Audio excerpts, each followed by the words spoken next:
বাংলাদেশের যুদ্ধ যদি করা লাগে ভারতের সাথে, আর যুদ্ধ করা লাগবে, রাসূলুল্লাহর ওয়াদা আছে। কার ওয়াদা? নাসাই শরীফ, ইবনে মাজাহ, এই তার দুটি হাদিসের মধ্যে হযরত আবী হুরায়রা রাদিয়াল্লাহু তাআলা আনহু বর্ণিত হাদিস রয়েছে। বলেছেন দুই শ্রেণীর লোক কিয়ামতের দিন জাহান্নাম থেকে মুক্ত হয়ে যাবে।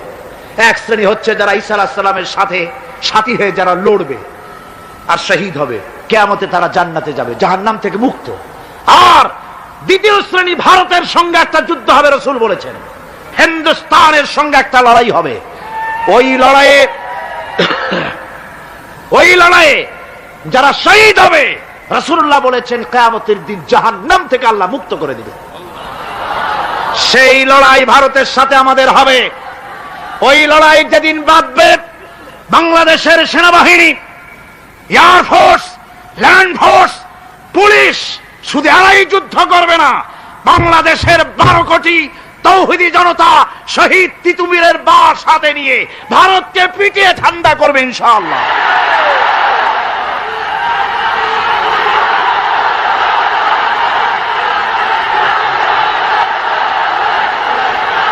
আমাদের শত্রু, আমি বারবার বলছি, হিন্দুরা শত্রু নয়, শত্রু হচ্ছে ভারতীয় এজেন্ট যারা, ভারতের দালাল যারা, ওরা আমাদের দুশমন, ঠিক কিনা?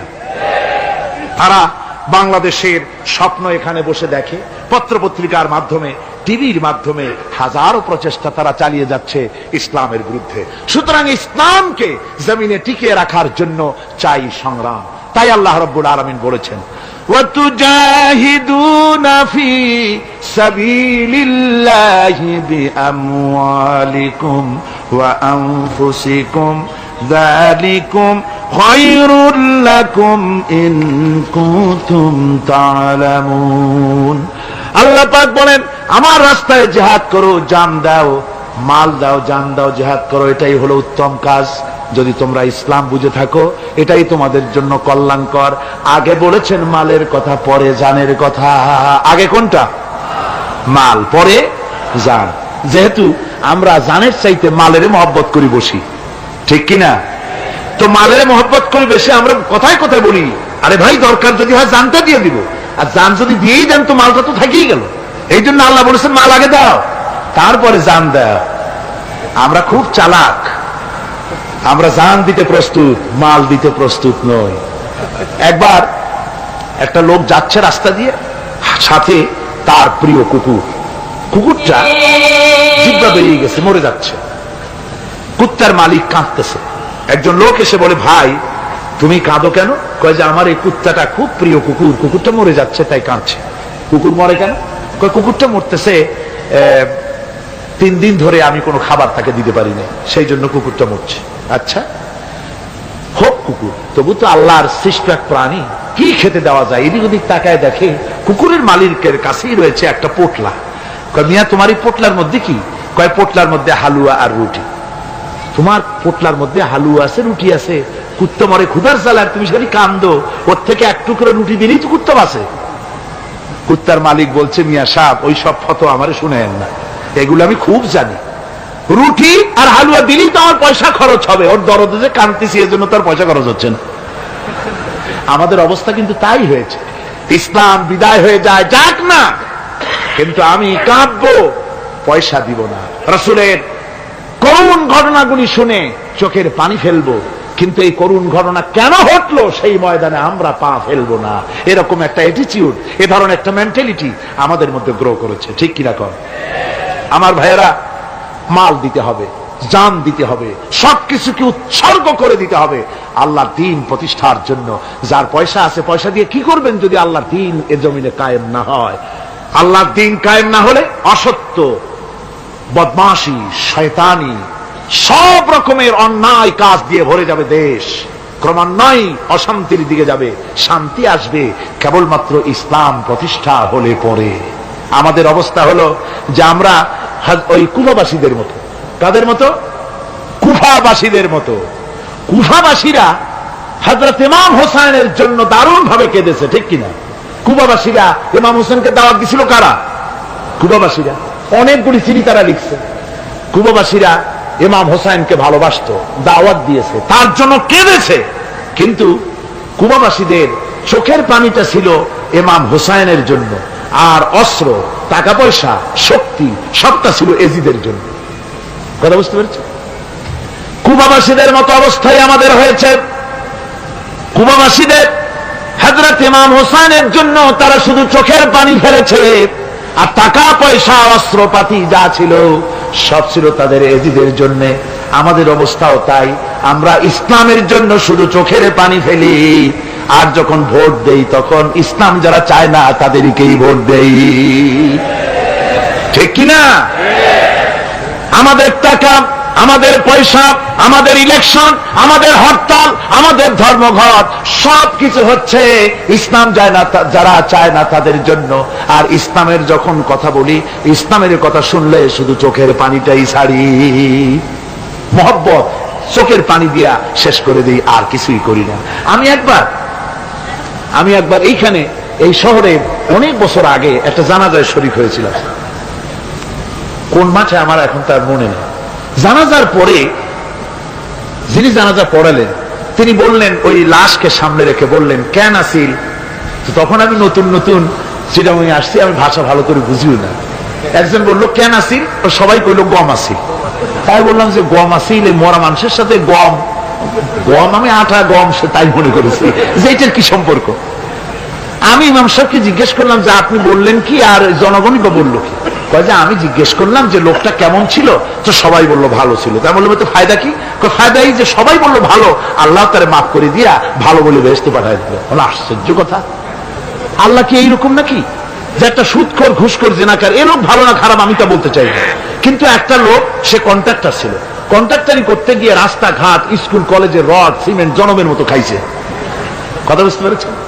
সরকারি গিয়ে, ক্ষমতায় গিয়ে গভর্নমেন্টের টাকা পয়সা জনমের মতো শেষ করে ফেলেছে। এই লোকটি সুদখোর, ঘুষখোর, জিনাকার মরে গেছে, আর আসে আপনি কইলেন যে কেন আসিল, সকল লোকগুলো গম আসিল, আর আল্লাহ বেহেশত দিয়ে দেবে। তাহলে আল্লাহ হাকামুল হাকিমিন হইলেন কি করে? এটা কি বিচার হইল নাকি? কি করে সম্ভব? আমার বন্ধুগণ, আমরা যখন মরে যাই, মরার পরে আমাদেরকে কবরের মধ্যে রাখা হয়। কবরের ভিতরে রেখে আমাদেরকে বলা হয়, যারা কবরে রাখে তারা বলে, মৃত্যু ব্যক্তিকে কবরে রাখার সময় বলে, বিসমিল্লাহি আলা মিল্লাতি রাসূলিল্লাহ, আল্লাহর নামে রাসূলের দলে উঠাই দিয়ে গেলাম। আল্লাহর নামে কার দলে উঠাইলো? রাসূলের দলে। চিন্তা করেন ভাইরা, আল্লাহর নামে রাসূলের দলে উঠাইলেন কারে? তার যৌবনকালে যত মিছিল করেছে, ধর্ম নিরপেক্ষতাবাদের পক্ষে মিছিল করেছে, পুঁজিবাদের পক্ষে মিছিল করেছে, সমাজতন্ত্রের পক্ষে মিছিল করেছে, স্লোগান দিয়েছে, দেওয়ালে লিখেছে, বক্তৃতা করেছে, ভোট দিয়েছে, বই লিখেছে, জীবনে যা কিছু করেছে সব করেছে মানুষের তৈরি করা মতবাদের জন্য। তার ভোট ইসলামের কাজে লাগে নাই, তার ইলেকশন ইসলামের কাজে লাগে নাই, তার দেওয়ালের লেখা ইসলামের কাজে লাগে নাই, তার বক্তৃতা, তার টাকা পয়সা ইসলামের কাজে লাগলো না। মরে গেছে, পরে মরা মানুষটারে উঠাইয়া বললা রাসূলুল্লাহর দলে উঠাইয়া দিলাম। এখন বলো রাসূলুল্লাহ কেন তোমার মতো মরা লাশটাকে তিনি গ্রহণ করতে যাবে? তোমার জীবনের কোন কাজই তো ইসলামের জন্য কাজে লাগলো না। তোমার জীবনের একটা দীর্ঘ তো ইসলামের কাজে লাগে নাই। মরছো, তারপরে তোমার মরা লাশ রাসূলুল্লাহ বহন করতে যাবেন কেন? কি দায় টাকা পড়ছে তা? সুতরাং আমি বলতে চাই, আজকের মাহফিলে যত জনতা উপস্থিত হয়েছেন, জান এবং মাল সবকিছু দিয়ে লড়াই করতে হবে আল্লাহর রাস্তায়। আমার ভোট, আমার ইলেকশন, আমার স্লোগান, আমার বক্তৃতা, আমার টাকা করি খরচ সবকিছু হবে আল্লাহর জন্য। কুল ইন্না সালাতি ওয়া নুসুকি ওয়া মাহইয়ায়া ওয়া মামাতি লিল্লাহি রাব্বিল আলামিন। সবাই পড়েন, ইন্না সালাতি ওয়া নুসুকি ওয়া মাহইয়ায়া ওয়া মামাতি লিল্লাহি রাব্বিল আলামিন। আল্লাহ পাক বলেছেন, বলো আমার নামাজ, আমার হায়াত, আমার কোরবানি, আমার মওত সব আল্লাহর জন্য। কার জন্য? আল্লাহর জন্য। সুতরাং জিহাদ হলো আমাদের জন্য অপরিহার্য। সেই কথাটি এতক্ষণ ধরে বুঝালাম। বিশ্ব মানবতার মুক্তি, নারীর মুক্তি, শ্রমিকদের মুক্তি, মানুষের মুক্তি, গরিবের মুক্তি, শ্রমিকের মুক্তি, বিশ্ব মানবতা, নির্যাতিত মানবতার মুক্তি আসতে পারে কেবলমাত্র জিহাদের মাধ্যমে। আল্লাহর দ্বীন প্রতিষ্ঠা করে মানুষের মুখে হাসি ফুটানো যেতে পারে। আর কোন পথ আছে? আর কোন পথ আছে? আর কোন পথ নাই। আল্লাহ যেন এই রাস্তায়, এই জিহাদের রাস্তায়, দ্বীন প্রতিষ্ঠার রাস্তায় আমাদেরকে সক্রিয়ভাবে অংশগ্রহণের তৌফিক দেন। সবাই বলুন আমিন। বদরের প্রান্তরে যুদ্ধ হবে, রাসূলুল্লাহ সাহাবায়ে কেরামদেরকে রেডি করেছেন। কিন্তু এই যুদ্ধটা বড় মারাত্মক, এই জিহাদ বড় মারাত্মক। জিহাদ হবে, চাচার বিরুদ্ধে ভাতিজা জিহাদ করবে, বাপের বিরুদ্ধে সন্তান অস্ত্র ধারণ করবে, ভাইয়ের বিরুদ্ধে ভাই অস্ত্র ধারণ করবে। কোন জায়গা? বদর। কোন জায়গায়? বদর। মক্কা থেকে যারা আসতেছে সব চাচা, ভাই, মামু, খালু, এরা আসতেছে। আপন আপন লোকেরা আপন লোকের বিরুদ্ধে অস্ত্র ধারণ করবে। এটা কি সহজ? কোন এটা কি সহজ? রাসূলুল্লাহ যুদ্ধের কথা মানুষকে বুঝাচ্ছেন, একটু ইতস্তত করছেন। হযরত রাসূল পাক সাল্লাল্লাহু আলাইহি ওয়াসাল্লাম যুদ্ধের কথা সাহাবায়ে কেরামদের সামনে পেশ করতেছেন, আর একটু ইতস্তত করতেছেন এই কঠিন যুদ্ধে সাহাবীরা কিভাবে মেনে নেবে। রাসূলের মনের অবস্থা বুঝতে পেরে হযরত মিকদাদ রাদিয়াল্লাহু তাআলা আনহু, বর্ষিয়ান সাহাবী, তিনি দাঁড়ায় গেলেন। তিনি দাঁড়ায় বলছেন, ইমদি বিনা ইয়া রাসূলুল্লাহ হাইসু মা তাশা। হে রাসূল, আপনি আমাদেরকে নিয়ে চলুন, আল্লাহ যেদিকে আপনাকে যেতে বলে, হাইসু মা তাশা আয় হাইসু মা আমারাকাল্লাহ, যেদিকে আল্লাহ আপনাকে যেতে বলেন আমাদেরকে নিয়ে আপনি সেদিকে চলেন। ইন্না লা নাকুলু লাকা কামা ক্বালা বানু ইসরাঈল লিমূসা আলাইহিস সালাম, ইযহাব আনতা ওয়া রাব্বুকা ফাকাতিলা ইন্না হাহুনা কাঈদুন। আমরা মুসা আলাইহিস সালামের উম্মতের মতো বলবো না যে হে মুসা, তুমি আর জিবরাইল আর তোমার আল্লাহ যুদ্ধ করো, আমরা ঘরে বসে আরাম করি। এই কথা আমরা বলবো না হুজুর। বল ইযহাব আনতা ওয়া রাব্বুকা ফাকাতিলা ইন্না মাকুমা মুকাতিলুন। হে রাসূল, বরং আমরা বলবো আপনি যুদ্ধ করুন, আপনি আমাদের নিয়ে চলুন, আমরা লড়বো আপনার সাথে কাফেরদের বিরুদ্ধে। ততক্ষণ পর্যন্ত লড়বো মা দামাত আইনু মিন্না তাতাররাফ। ও রাসূল, যতক্ষণ আমাদের চোখের একটা পাতাও নড়ে ততক্ষণ আপনার সাথে আমরা লড়বো। সুবহানাল্লাহ। মানে জীবন যতক্ষণ আছে আপনার সাথী হয়ে কাফেরদের বিরুদ্ধে লড়তে থাকবো। হুজুর খুব খুশি হয়ে গেল। হুজুর কি হলেন? দারুণ খুশি হয়ে গেল। আল্লাহ নবী খুশি হয়ে বললেন, ও সাহাবীরা, তোমাদের মানসিক অবস্থা যখন এই কুবু বিনা ইলা জান্নাতিন, জান্নাতুন আরদুহা কারদিস সামাওয়াতি ওয়াল আরদ। ও সাহাবীরা, তোমাদের মানসিকতা যখন এমন, তখন আমার সাথে তোমরা দাঁড়াও, আমার সাথে ওঠো, আমার সাথে চলো জান্নাতের দিকে। রাসূলুল্লাহ বলছেন, আমার সাথে চলো বেহেশতে। কোন বেহেশত? এমন বেহেশত যে বেহেশতের বিশালতার প্রশস্ততা ওই বিশাল আকাশ আর জমিনের চাইতেও বেশি। এই বিরাট জান্নাতের দিকে চলো আমার সাথে। ফাকামা উমাইর বিন হামাম ওয়া কানা ইয়াকুলু তামার। যুবকেরা, তোমাদের মতো তরুণ, তোমাদের মতো এক যুবক যার নাম উমাইর, তিনি দাঁড়িয়ে গেলেন, হাতে ছিল খোরমা, খোরমা খাচ্ছিল। দেখেন না, বক্তৃতা হয় মাঠে, ওয়াজ নসিহত হয়, আর যুবকেরা দাঁড়ায় দাঁড়ায় বাদাম খায়, হয় না? ওই সাহাবী ওই সময় তো বাদাম টাদাম হয়তো পায় নাই, খোরমা খাচ্ছে, খোরমা চাবাচ্ছে, বিচি ফেলায় দিতেছে, আর এইভাবে খাচ্ছে আর হুজুরের কথা শুনছে। হুজুরের কথা শুনে উমাইর বলছেন, বাহ বাহ। এটা একটা আঞ্চলিক শব্দ, এর অর্থ হচ্ছে আয়মা আযমাহু ওয়া মা আহসানাহু। হে রাসূল, আপনি কত সুন্দর কথা বললেন, আপনি কি বিশাল কথা বলেছেন, কত বড় কথা বলেছেন।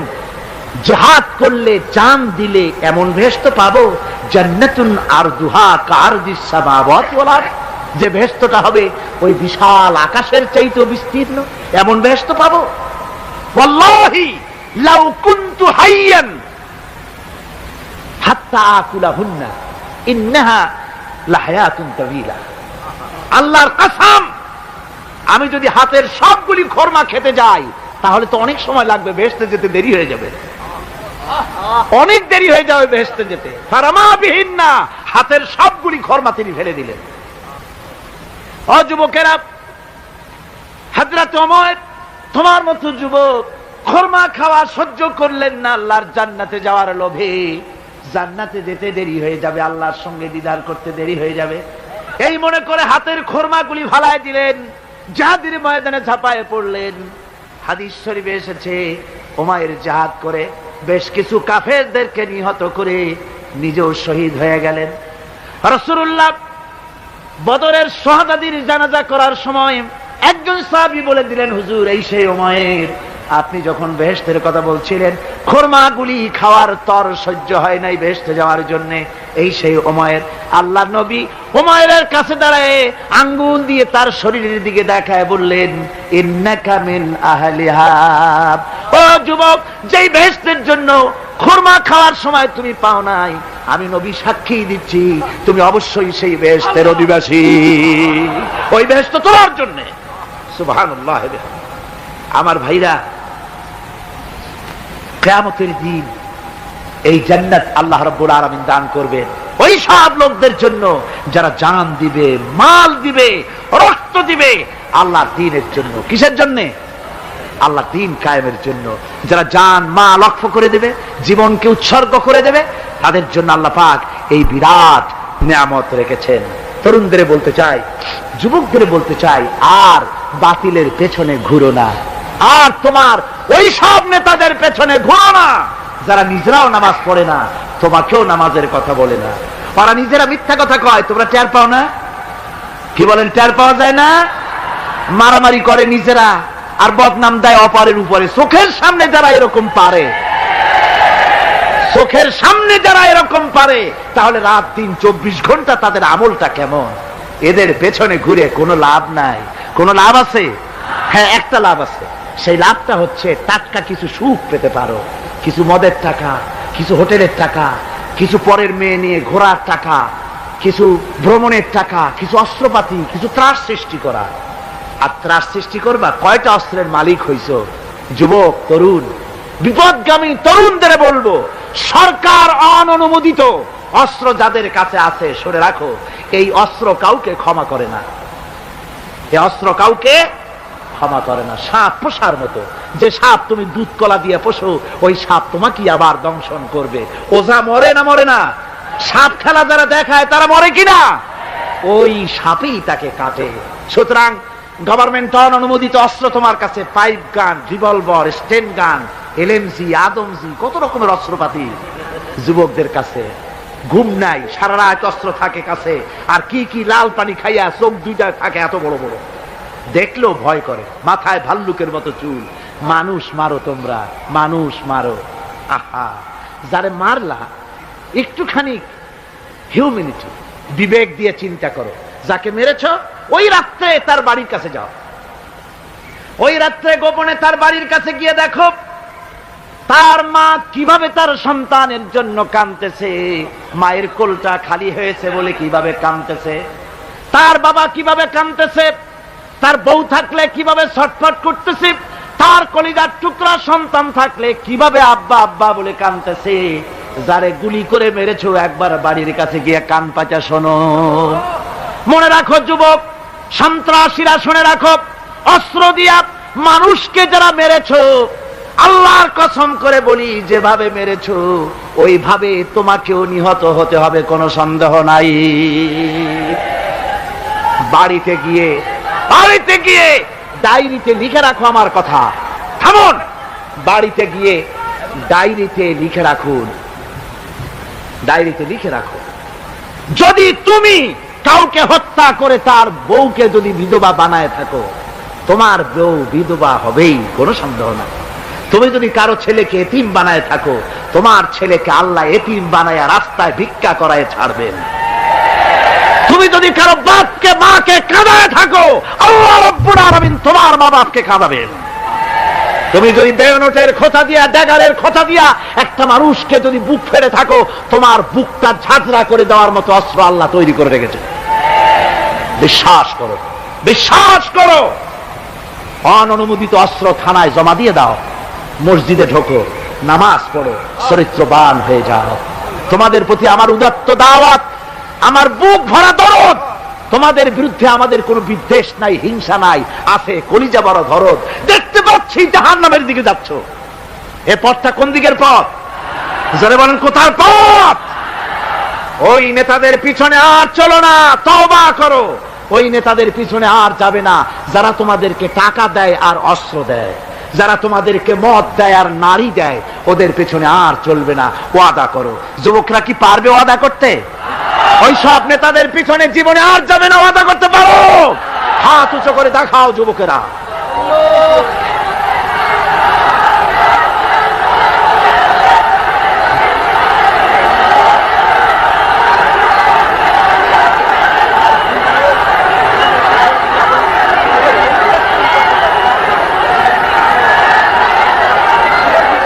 আমার মুসলমান ভাইরা, আমি তো দাঁড়াতে বলি নাই।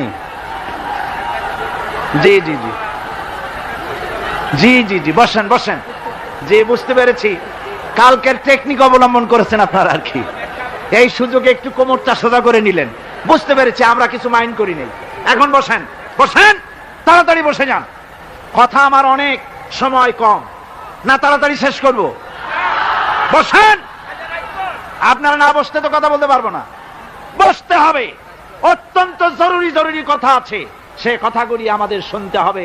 যেহেতু এই মাহফিলের পর আবার আপনাদের সামনে কথা বলতে পারবো, এর কোনো গ্যারান্টি নাই। আছে নাকি কোনো গ্যারান্টি? নাই। সুতরাং বসতে হবে, কেউ দাঁড়াবে না।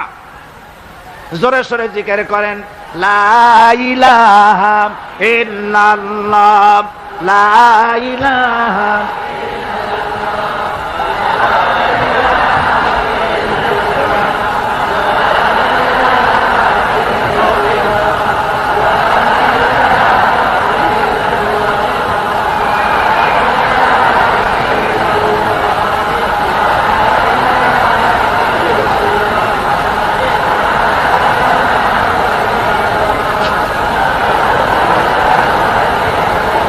আমার ভাইরা, আজকের মাহফিলের সবচেয়ে বড় আকর্ষণ আখেরি মোনাজাত, ঠিক না?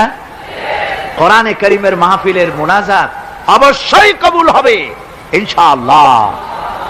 এত মানুষের দোয়া আল্লাহ ফিরাতে পারেন না। তার নাম রহমান, তার নাম রহিম, তার নাম গফুর, তার নাম গফফার। বান্দার দোয়া কবুল করাই তো তার কাজ।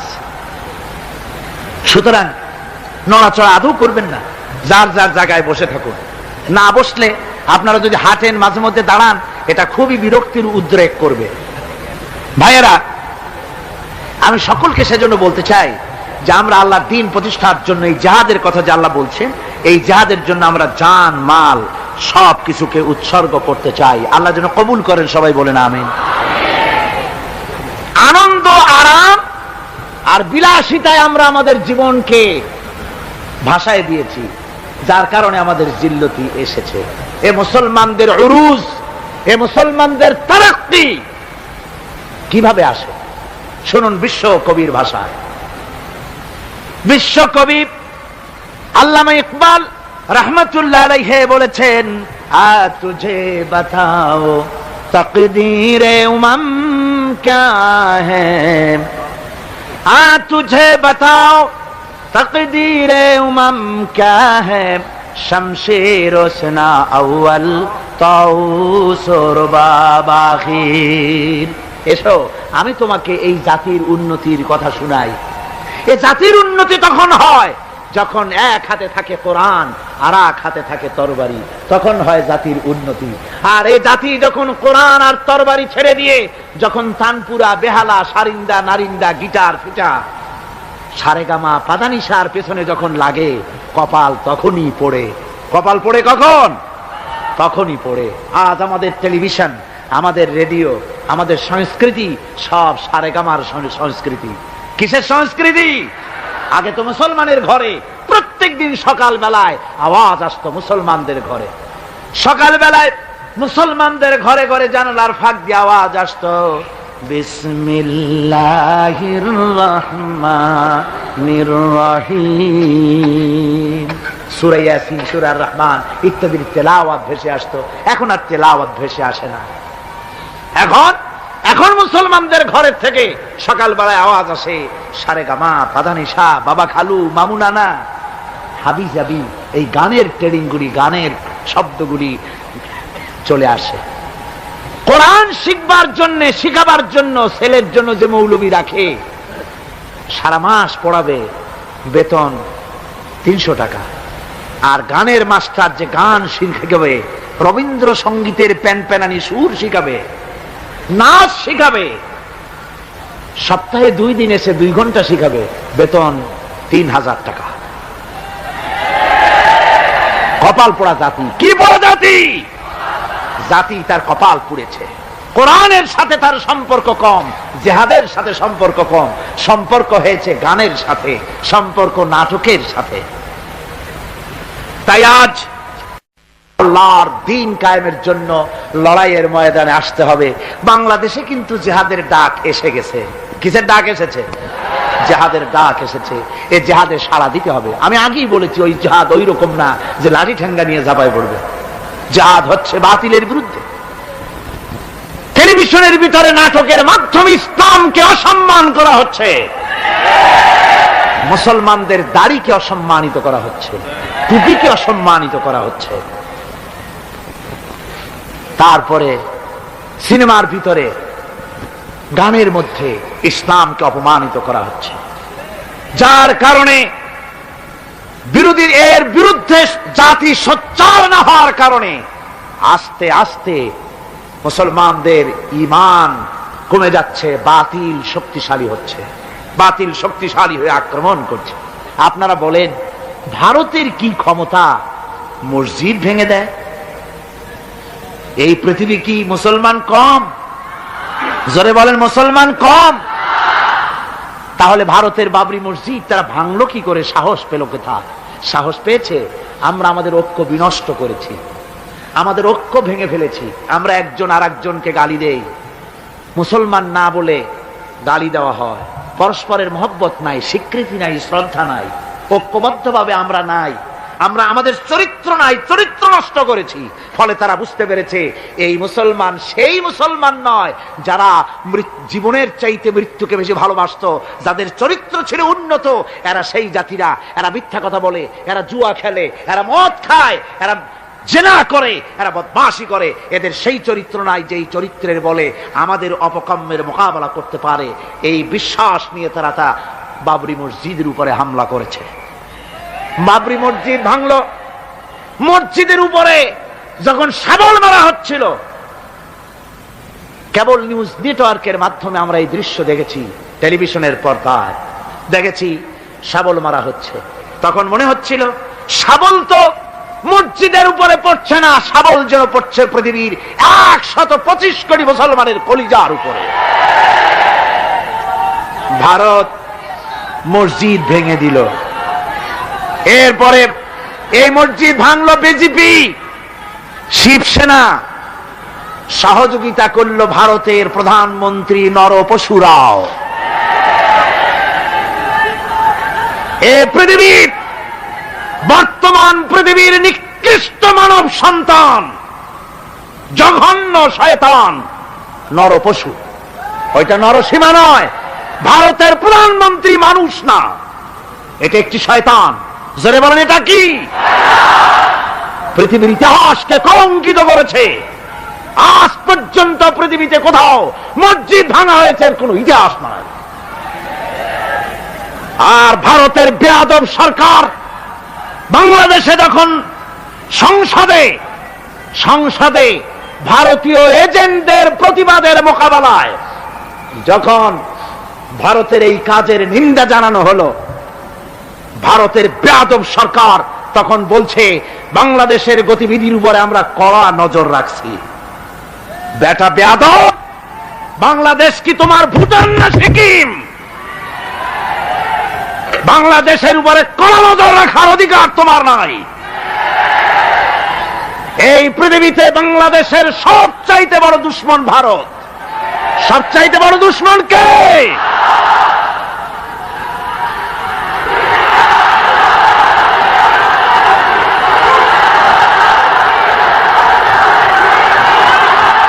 আমার মুসলমান ভাইয়েরা,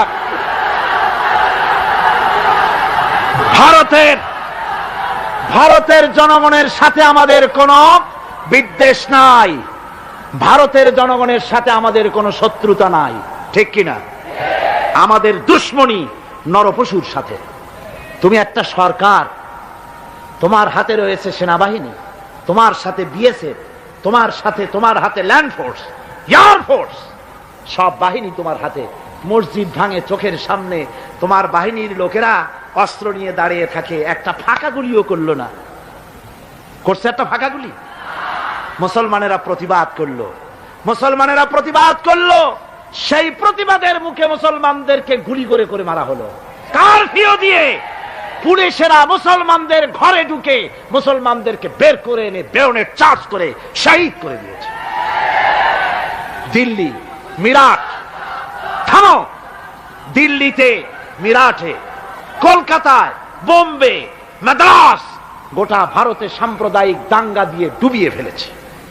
মুসলমানেরা আজকে তা সেখানে এতিম অবস্থায় পড়ে আছে। একটা সরকার এই দৃশ্য দেখতে পারে? মানুষের কোনো মর্যাদা তোমার কাছে নাই। আরো বাংলাদেশের উপরে কড়া নজর রাখবা।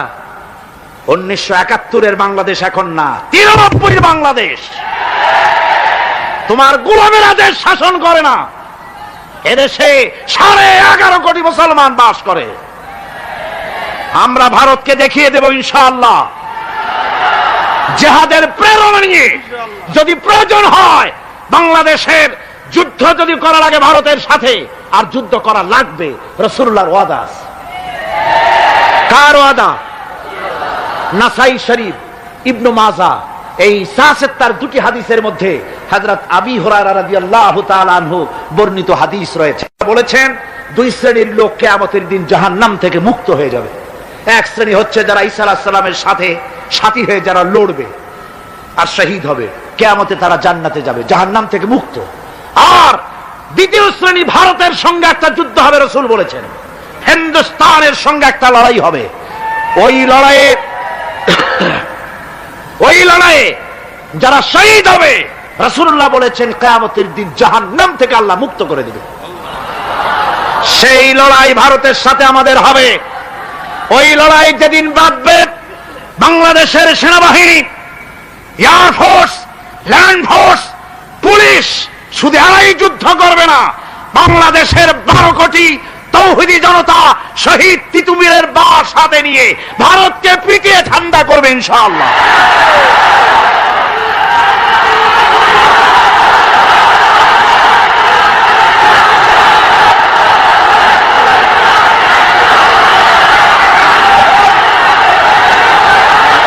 আমার দেশে ভারতের মসজিদ ভাঙার প্রতিবাদে আমাদের দেশে একটা হিন্দুও মরে নাই, কথা ঠিক কিনা কন? কিন্তু ভারতে বেগেছে তারা বাবরি মসজিদ। আমার দেশের 15 জন মুসলমান পুলিশের গুলিতে নিহত হয়েছে। আমার দেশে হিন্দু মরে নাই। তোমরা আমার দেশে, সেখানে আমার মুসলমান মেরেছ। হযরত আব্দুল্লাহ বিন ওমর রাদিয়াল্লাহু তাআলা আনহু বলছেন যে আমি রাসূলের সঙ্গে কাবা শরীফ তাওয়াফ করতেছিলাম। আমি বলতে শুনলাম, রাসূল বলছেন, হে কাবা, তোমার কত মর্যাদা, তোমার কত সম্মান, তুমি কত মহান, তোমার কত ইজ্জত। তবে কাবা, শুনে রেখো, আল্লাহ রাব্বুল আলামিনের একটা মুমিন বান্দার যে মর্যাদা, তোমার মর্যাদা যত হোক, একটা মুমিনের চাইতে নিশ্চয়ই বেশি নয়। তোমরা মসজিদ ভেঙেছো আর আল্লাহর মুমিন বান্দাদেরকে ভেঙেছো।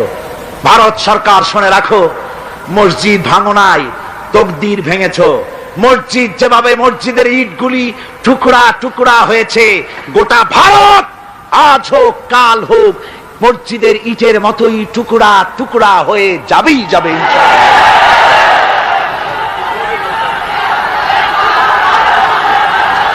তবে আমার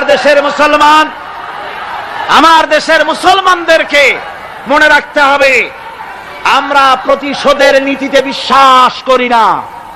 ভারতের বাবরি মসজিদ ভাঙার ব্যাপারে বাংলাদেশের কোনো হিন্দু দায়ী নয়। কথা বুঝতে পেরেছেন?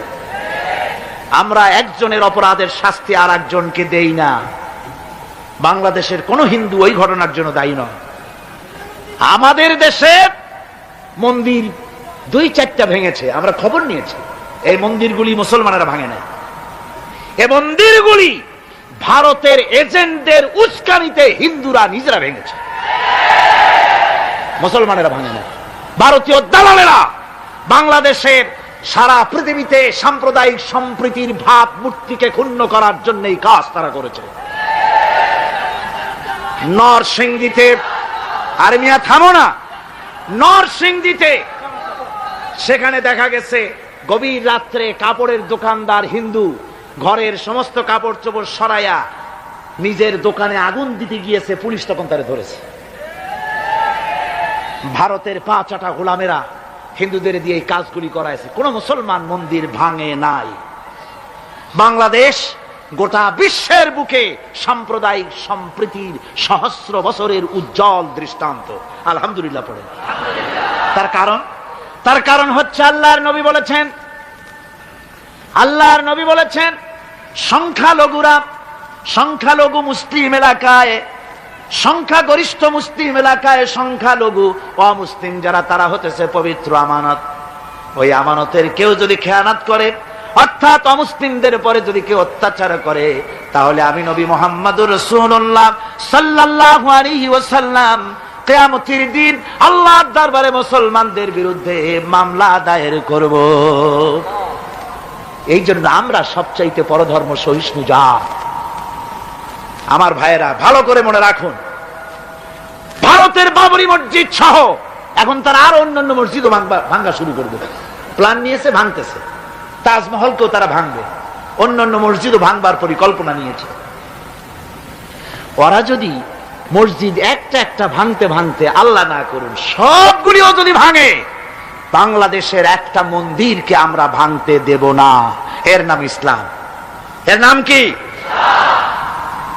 ভারতের সাম্প্রদায়িক দাঙ্গা বাঁধিয়ে মুসলমান একটা করে করে সব মুসলমানও যদি তারা মেরে ফেলে দেয়, আল্লাহর কসম, বাংলাদেশের একটা অমুসলিমের গায়ে আমরা হাত দিতে দেব না। এর নাম ইসলাম। এর নাম কি? আপনারা যদি কখনো শোনেন যে কোন এলাকার কোন লোক মন্দির ভাঙতে যাচ্ছে অথবা হিন্দুর বাড়ি আক্রমণ করতে যাচ্ছে, সাথে সাথে তাকে ধরে থানায় সোপর্দ করবেন। রাজি আছেন? কারা রাজি? হাত উঁচু করে দেখান। আলহামদুলিল্লাহ, হাত নামা। এই সাম্প্রদায়িক সম্প্রীতি বাংলাদেশে অতীতে ছিল, এখনো থাকবে ইনশাআল্লাহ, ভবিষ্যতেও থাকবে ইনশাআল্লাহ। বলেন ইনশাআল্লাহ। আমাদের শত্রু, আমি বারবার বলছি, হিন্দুরা শত্রু নয়, শত্রু হচ্ছে ভারতীয় এজেন্ট যারা, ভারতের দালাল যারা, ওরা আমাদের দুশমন। ঠিক কিনা? তারা বাংলাদেশের স্বপ্ন এখানে বসে দেখে, পত্রপত্রিকার মাধ্যমে, টিভির মাধ্যমে হাজারো প্রচেষ্টা তারা চালিয়ে যাচ্ছে ইসলামের বিরুদ্ধে। সুতরাং ইসলামকে জমিনে টিকিয়ে রাখার জন্য চাই সংগ্রাম। তাই আল্লাহ রাব্বুল আলামিন বলেছেন, وَتُجَاهِدُونَ فِي سَبِيلِ اللَّهِ بِأَمْوَالِكُمْ وَأَنفُسِكُمْ ذَلِكُمْ خَيْرٌ لَكُمْ إِن كُنتُمْ تَعْلَمُونَ। আল্লাহ পাক বলেন, আমার রাস্তায় জিহাদ করো, জান দাও, মাল দাও, জান দাও, জিহাদ করো, এটাই হলো উত্তম কাজ। যদি তোমরা ইসলাম বুঝে থাকো, এটাই তোমাদের জন্য কল্যাণকর। আগে বলেছেন মালের কথা, পরে জানের কথা। আগে কোনটা? মাল, পরে জান। যেহেতু আমরা জানের চাইতে মালের মহব্বত করি বসি, ঠিক কিনা? তো মালের মহব্বত করি বেশি, আমরা কথায় কথায় বলি, আরে ভাই দরকার যদি হয় জানটা দিয়ে দিব, আর জান যদি দিয়েই দেন তো মালটা তো থেকেই গেল। এই জন্য আল্লাহ বলেছেন মাল আগে দাও, তারপরে জান দাও। আমরা খুব চালাক, আমরা জান দিতে প্রস্তুত, মাল দিতে প্রস্তুত নই। একবার একটা লোক যাচ্ছে রাস্তা দিয়ে, সাথে তার প্রিয় কুকুর। কুকুরটা জিহ্বা বেরিয়ে গেছে, মরে যাচ্ছে। কুত্তার মালিক কাঁদতেছে।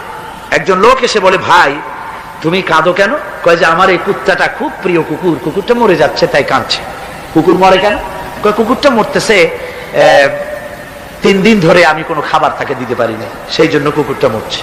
আচ্ছা হোক কুকুর, তবু তো আল্লাহর সৃষ্ট এক প্রাণী, কি খেতে দেওয়া যায়? এদিক ওদিক তাকায় দেখে কুকুরের মালিকের কাছেই রয়েছে একটা পোটলা। কয় মিয়া তোমার এই পোটলার মধ্যে কি? কয় পোটলার মধ্যে হালুয়া আর রুটি।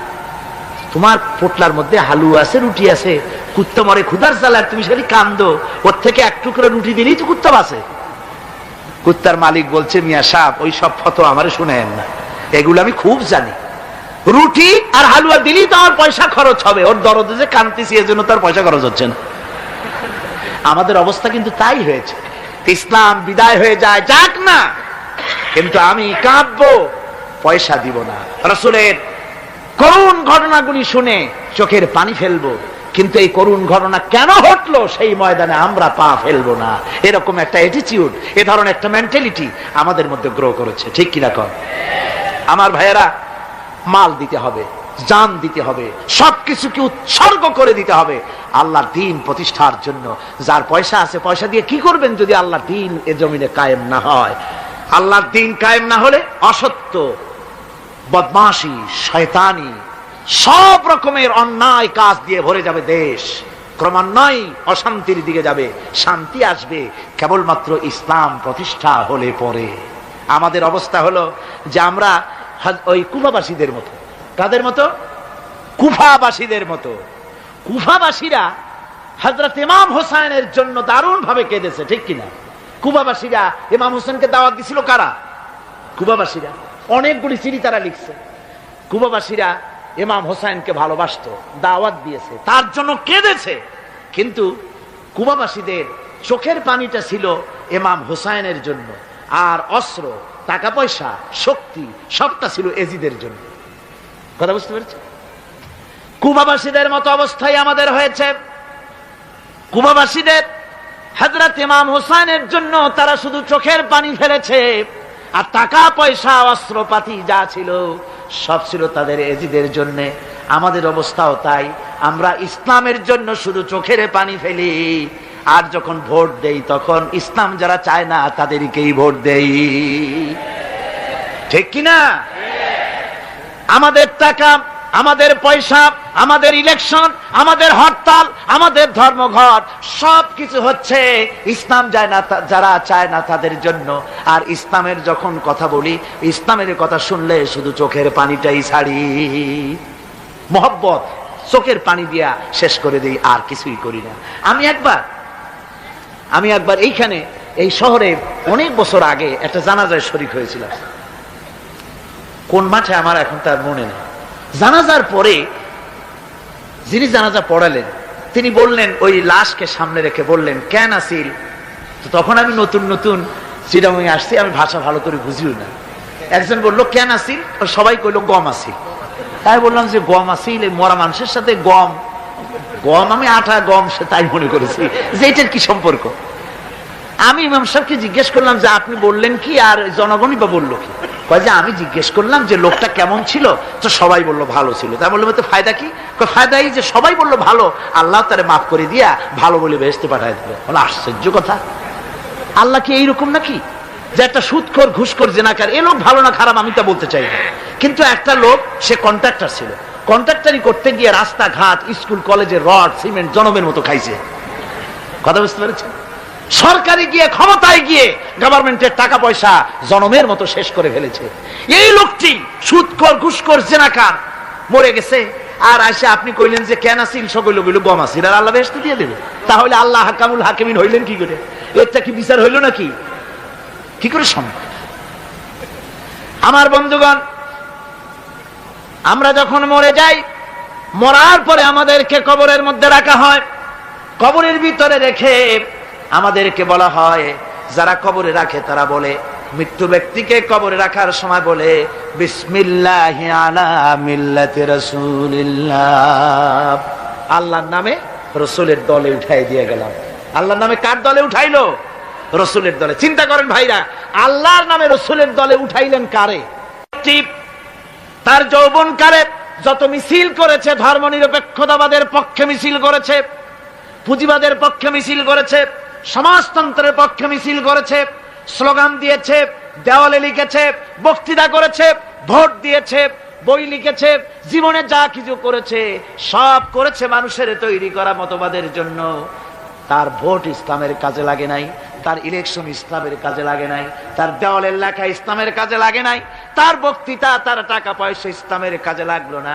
মরে গেছে, পরে মরা মানুষটারে উঠাইয়া বললা রাসূলুল্লাহর দলে উঠাইয়া দিলাম।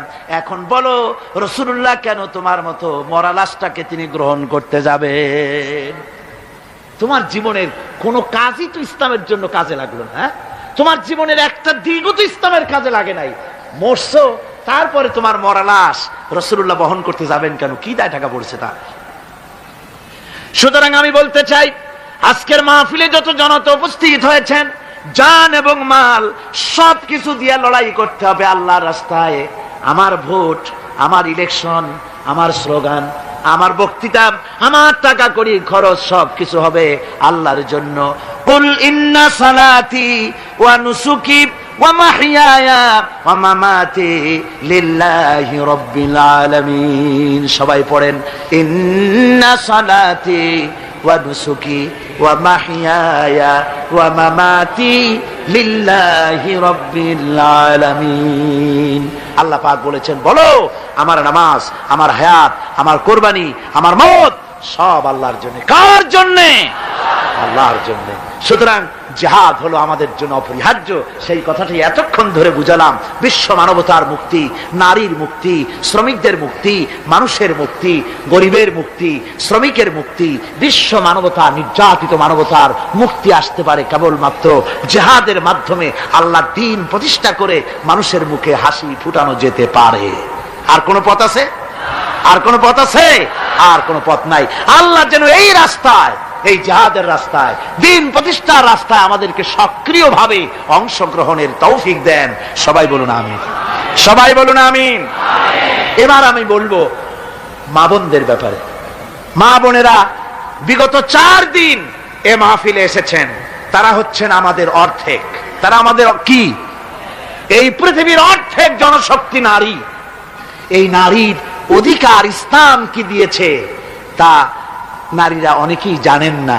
না জানার কারণে নারী পক্ষ, নারী সমাজ, নারী স্বাধীনতা বিপ্লব পরিষদ নানান রকমের কমিটি গঠন করে তারা মডার্ন হতে চান, নানান রকমের অধিকার আদায়ের চেষ্টা করেন। কিন্তু আমি বিশ্বাস করি, আমার মা বোনেরা যদি জানতেন ইসলাম তাদেরকে কি অধিকার দিয়েছে, তাহলে রীতিমতো ইসলামকে পাওয়ার জন্য, ইসলাম যে অধিকার দিয়েছে সেই অধিকার লাভ করার জন্য তারা রীতিমতো বিপ্লব করতেন। কি করতেন? বিপ্লব করতেন। আল্লাহ রাব্বুল আলামিনের কাছে নারী আর পুরুষ বলে আলাদা কিছু নাই। মানুষ হিসাবে আল্লাহর কাছে নারী আর পুরুষ সমান। আল্লাহর কাছে কোন লোক যদি তাহাজ্জুদের নামাজ পড়ে কোন পুরুষ, সে যা সওয়াব পাবে নারী তাহাজ্জুদ পড়লে সেই সওয়াব পাবে না, এমনটি নয়। পুরুষ হজ করে যে সওয়াব পাবে, নামাজ পড়ে যে সওয়াব পাবে, নারীও তা পাবে। জোরে বলেন সুবহানাল্লাহ। আল্লাহর কাছে নারী এবং পুরুষ কি? মানুষ হিসেবে তারা উভয় সমান। কিন্তু এই নারীদের জীবনের 3টে স্তর। কটি স্তর? 3টে স্তর। একটা হচ্ছে কন্যা, বধূ, মাতা। নারীর জীবনের এই 3টি স্তর। ভালো করে শুনুন, কন্যা, বধূ, মাতা। এখন কন্যা হিসাবে নারীর মর্যাদা, বধূ হিসাবে নারীর মর্যাদা, মা হিসাবে নারীর মর্যাদা। নারীকে ইসলাম কি দিল সেটা শুনুন। আল্লাহর নবী বলেছেন, কোন ব্যক্তির যদি 3টা কন্যা সন্তান হয়, আর ওই 3টা কন্যা সন্তানকে যদি সে আদব শিক্ষা দিতে পারে, ইসলামী তরবিয়াত দিতে পারে, আর যদি স্নেহ দিয়ে লালন পালন করতে পারে, তাহলে ওই কন্যার পিতা আর আমি মুহাম্মদ সাল্লাল্লাহু আলাইহি ওয়াসাল্লাম বেহেশতের ভিতরে পাশাপাশি অবস্থান করব। সুবহানাল্লাহ পড়ে। এ কথা কিন্তু রাসূলুল্লাহ কোথাও বলেন নাই যে কারো যদি 3টা ছেলে হয় তো আমার সাথে আর সে বেহেশতে একসাথে থাকবে না, তা বলা হয় নাই। বলা হয়েছে কন্যার ব্যাপারে। কার ব্যাপারে বলা হলো?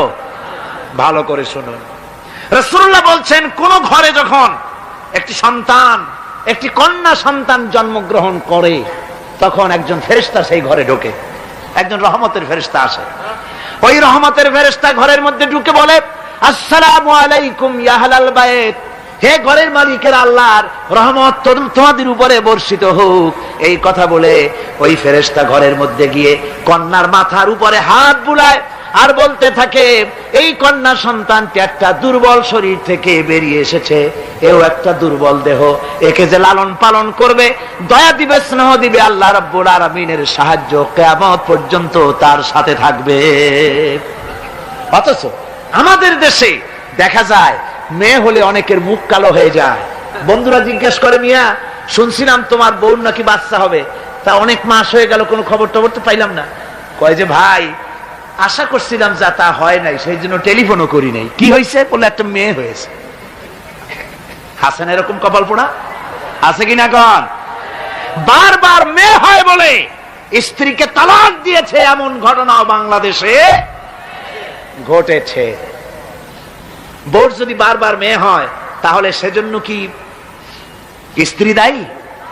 যদি মানুষের জন্য দায়ী হয় মেয়ে বারবার হওয়ার জন্য, তাহলে তুমি স্বামী, তুমি তুলসী দুধের দোয়া তুলসী পাতা হলে কি করে? তুমিও তো দায়ী তার জন্য।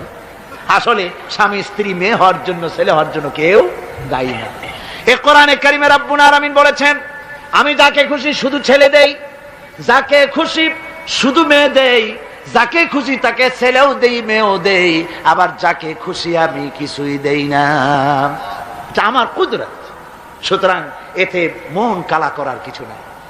নবীজি বলেছেন, কন্যার পিতাদেরকে গালি দিও না। অনেকে টিটকারি করে, বারবার মেয়ে হয় ছেলে একটাও হয় না, সেই জন্য টিটকারি বটকারি করে। আল্লাহ নবী বলেছেন, মেয়ের পিতাকে গালি দিও না, ঠাট্টা করো না, যেহেতু আমি মুহাম্মদ রাসূলুল্লাহ সাল্লাল্লাহু আলাইহি ওয়াসাল্লাম, আমি মেয়েদের পিতা, আমি নিজে মেয়েদের পিতা, খবরদার মেয়েদের পিতাকে গালি দিও না। রাসূলুল্লাহ বলেছেন, আকাশের নিচে জমিনের উপরে খাদিজার মতো মহিলা আর নাই। সেই হযরতে খাদিজা রাসূলের 4টি মেয়ে পেটে ধারণ করেছিলেন। সুবহানাল্লাহ। মেয়ের প্রতি রাসূলুল্লাহ যথেষ্ট মহব্বত করতেন, মেয়েকে খুব ভালোবাসতেন হুজুর সাল্লাল্লাহু আলাইহি ওয়াসাল্লাম। হুজুরের কলিজার টুকরা ছিলেন মা ফাতিমা রাদিয়াল্লাহু তাআলা আনহা। হুজুর যখন কোথাও যেতেন সকলের শেষে দেখা করতেন ফাতেমার সঙ্গে, আর বিদেশ থেকে সফর করে এসে সকলের আগে দেখা করতেন ফাতেমার সঙ্গে। সুবহানাল্লাহ। রাসূলুল্লাহ আরো বলেছেন, তোমরা যখন বাজারে যাবে বা ব্যবসা করতে যাবে বা বিদেশে যাবে, আসার সময় যে সব হাদিয়া নিয়ে আসো। আমরা যখন বাইরে যাই, বাজারে যাই, কিছু হাদিয়া আনি না, জামা কাপড় চকলেট ইত্যাদি আমরা আনে থাকি। রাসূলুল্লাহ বলেছেন, হাদিয়াগুলি তোমরা যারা বিদেশে যাও বাজারে যাও হাদিয়া আনবে, আর এনে ঘরের মধ্যে ঢুকে তা শুরু করবে মেয়েকে দিয়ে। প্রথমে দেবে মেয়েকে। সুবহানাল্লাহ। মেয়ের মর্যাদা ইসলামে সব চাইতে বেশি। কোন যুগে? যে যুগে মেয়ে হলে পরেই মাটির নিচে ঘেরে রাখতো, আছাড় মেরে বের ফেলে দিত। বেআইয়ি যামবিন কুতিলাত, কোন অপরাধে তাদেরকে হত্যা করা হলো। আল্লাহ পাক কোরআনে কারীমের মধ্যে বলেছেন, তাদের অপরাধ আর কিছু না, তারা নারী, এই জন্য তাদেরকে মেরে ফেলা হতো। রাসূলুল্লাহ তাদের ইজ্জত দিলেন। সুবহানাল্লাহ বিহামদিহি। রাসূলুল্লাহ সম্মান দিলেন, ইজ্জত দিলেন তাদেরকে। কন্যা হিসাবে নারীর এই মর্যাদা। ফাতেমাকে রাসূল এত ভালোবাসতেন, ইন্তেকালের সময় হযরত ফাতেমা কাঁদতে কাঁদতে বেহুশ হয়ে যাওয়ার উপক্রম হয়ে গেছে। রাসূলুল্লাহ হযরত ফাতেমাকে ইশারা দিলেন।